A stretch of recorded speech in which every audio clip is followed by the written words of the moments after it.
Okay, the lumber for the shed has been delivered. I'm sure there'll be more to come, but this is enough to get the floor, you know, all the joists, the trusses, the walls up. Does not include the flooring for the second floor, but that's the vast majority of what the lumber is going to be for the shed. As you can see, I have a watering thing. I can just fill up this bucket on the outside. The hens have a couple of boxes in there to lay eggs. They got a electric fence around, so in this waste area, kind of on the property line, they can go in there and scratch, and they do a pretty good job of cleaning up. So this area here, I've got, I think 11 of the hens are down here, or 10 or 11, I forget.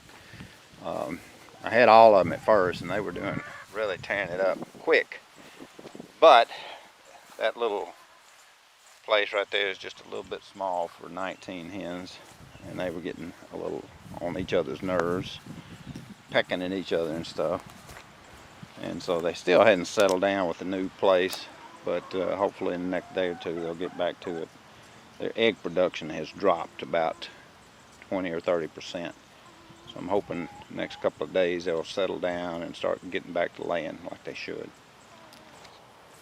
Apple tree and orchard update. I got a couple of pears, like one on the end down here.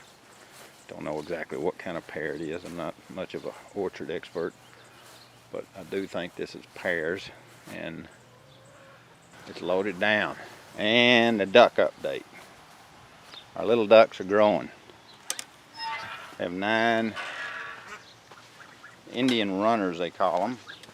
Sounds like they're all in their little duck coop in here.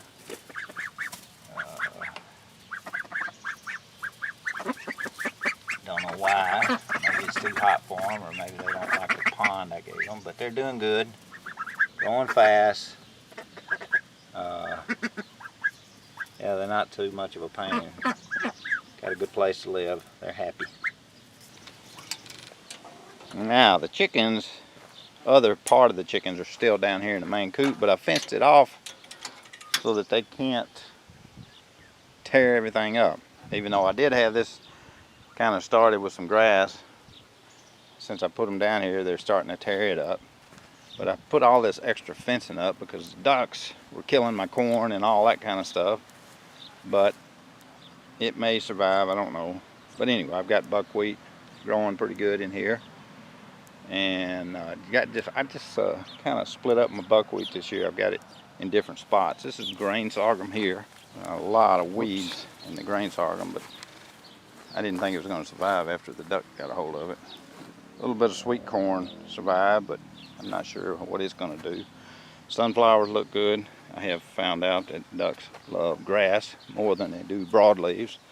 So hopefully, you know, in a couple of weeks, sunflowers will be big enough that the ducks won't hurt them too much. More buckwheat down here. The rye is heading up. I don't know if I'm going to do anything with it, but I may try to save a few heads just so they can have something to eat. More sunflowers over here. And pigweed all in between the rows. I don't know why it grows so good here. It liked me in Tennessee and it likes me up here. Grows great around here. This is my nemesis in this place, is this weed here. It's called mare's tail. That grows pretty good. And lamb's quarter. That's another Tennessee weed. Must have followed me up here. So there's a pigweed choking out my popcorn. I'll have to get in there and see if I can save that. So I've got wildflowers growing amongst the pigweed here. Hopefully they'll do something. Some of the poppies are blooming today. I don't know. I'll get over closer. Maybe I won't get stung by the bees. I'll just take a picture with my telephoto lens. There it is. Poppy seeds. This is National Pollinators Week, so a lot of my little flowers that I planted around here are starting to bloom, looking pretty nice. Got a lot of new stuff coming up here. It's hard to tell which one's a weed and which one's a intentionally planted plant sometimes. Lilies, I don't know. They were just something we had and we planted them last year. I think they're gonna keep going pretty good. Robin calls this one, what does she call it? False indigo. And then some of the other plants around here is sweet clover that I planted in here. Oh, maybe this is the false indigo. That's the sweet clover. Yeah, this is sweet clover right here. So I wanted to get a lot of that. I planted more this spring.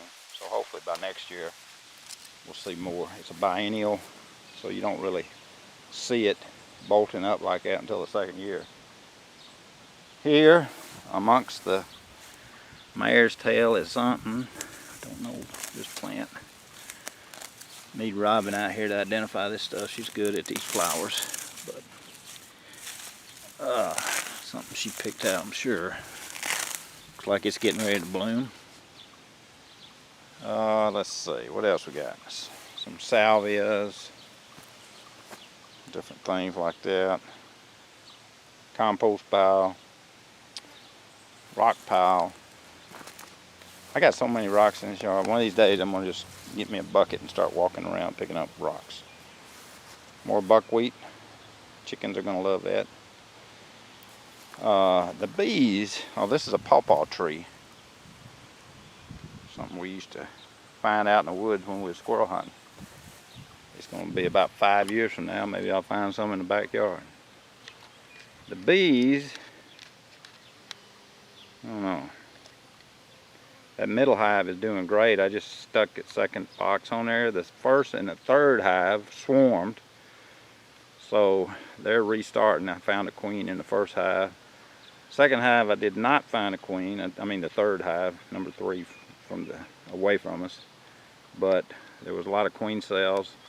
So I'm gonna inspect again maybe Saturday. Hopefully I'll find a queen in there by then. And within a week she'll be laying eggs.